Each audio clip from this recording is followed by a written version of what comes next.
चला तर आज आपण सोलापूर शहर पोलीस शिपाई चालक भरती 2022-23 संदर्भातलं आलेलं जे अपडेट आहे त्याच्या संदर्भातला अपडेटेड व्हिडिओ मी तुमच्यासाठी घेऊन आले आहे।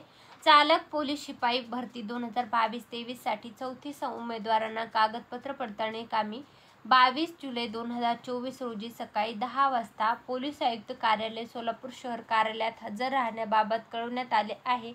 तरी खालील नमूद उमेदवारांनी देखील 22/7/2024 रोजी 10 वाजता पोलीस आयुक्त कार्यालय सोलापूर शहर कार्यालयात कागदपत्र पडताळणी करता हजर राहतील। उमेदवारांनी कागदपत्राच्या मूळ प्रती व त्यांचे छायांकित 2 प्रती 3 फोटो सोबत घेऊन जायचा आहे। तर चेस क्रमांक देण्यात आले, आवेदन अर्जाचा क्रमांक देण्यात आला आणि उमेदवाराचं नाव देण्यात आलेलं आहे। तर या उमेदवारांना 22 जुलै 2024 रोजी डॉक्युमेंट व्हेरिफिकेशनसाठी तिथं बोलवण्यात आलेलं आहे। तर डॉक्युमेंट व्हेरिफिकेशनसाठी तुम्हाला कुठले कुठले डॉक्युमेंट सोबत घेऊन जायचे आहेत त्याची यादी सुद्धा देण्यात आलेली आहे। तर SSC म्हणजे 10वी-12वीचं उत्तीर्ण प्रमाणपत्र द्यायचं आहे। जन्माचा दाखला, रहिवासी प्रमाणपत्र म्हणजे डोमसाईल, जातीचं प्रमाणपत्र म्हणजे जात वैधता प्रमाणपत्र, संगणक परीक्षा उत्तीर्ण प्रमाणपत्र म्हणजे MSc-ITचं प्रमाणपत्र द्यायचं आहे। खेळाडू प्रमाणपत्र द्यायचं आहे तुम्हाला। महिला उमेदवाराकरता अनुसूचित जाती, अनुसूचित जमाती उमेदवार व कळता इतर मागासवर्ग उमेदवाराकरता नॉन क्रिमिनल प्रमाणपत्र द्यायचं आहे।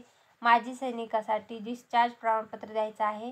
पोलीस पल्ले असेल तर त्याचं प्रमाणपत्र, अनाथाचं प्रमाणपत्र, अंशकालीनमधून भरला असेल तर अंशकालीनचं प्रमाणपत्र, गृहरक्षक दलातून भरला असेल तर त्याचं प्रमाणपत्र, प्रकल्पग्रस्त भूकंपग्रस्त असेल तर त्याचं प्रमाणपत्र, EWS SCBC प्रमाणपत्र, वाहन चालवण्याचा वैध परवाना हे सर्व डॉक्युमेंट घेऊन तुम्हाला डॉक्युमेंट व्हेरिफिकेशनसाठी 22 जुलै 2024 रोजी सोलापूर पोलीस शिपाई चालक भरतीसाठी ज्यांनी अर्ज केला होता, परीक्षा दिलेली आहे आणि पात्र उमेदवाराची डॉक्युमेंट व्हेरिफिकेशनची यादी जी आहे तर ती प्रसिद्ध झालेली आहे। तर त्याच्या संदर्भातला आजचा हा व्हिडिओ होता।